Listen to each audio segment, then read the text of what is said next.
Okay, so about 4 years ago in the winter, my husband and I, we were looking for apartments in Chicago. We were living in Chesterton, and we were living or working in Chicago, just temping, trying to make things work. So these were long days we were pulling. So I don't know if it was sleep deprivation or what that produced this kind of giddiness in me, but it's after work, I'm on the Orange Line, and I run into my old friend, Matt, and we haven't seen each other in years. And so we're gabbing, catching up. It's, a really kind of nice reunion, but I'm also realizing how exhausted I am trying to hold this conversation, and the whole train is quiet, After work, people aren't real chatty. So all of a sudden, the holiday train in all of its Christmas-like glory goes past us on the other track. Christmas train! Keep in mind, she's maybe a 27-year-old woman at this time.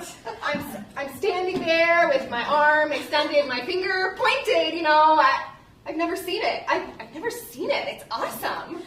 Like, this 27-year-old woman just got more excited than a 6-year-old would. You're really excited about that train, aren't you? It's just because the first time you see it, the lights, it's unlike anything you've ever seen. And you see trains pass you on the tracks, but one that's decked out, it apparently elicited the correct response.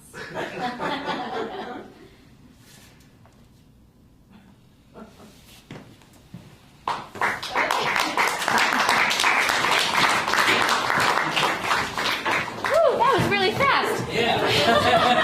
Well, it's a whole show that's comprised of many of those. So I think there are 14 different. Yeah, it's about 14 different short different scenes. stories. Yeah. So the whole idea behind Waltzing Mechanics is, if you're familiar with Anna Devere Smith, she's sort of a major inspiration for us. So all we do is ethnography. We take stories straight out of the mouths of Chicagoans. We perform them.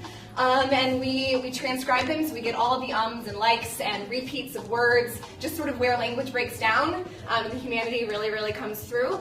And we also get to listen to their voices, which is really fun as well.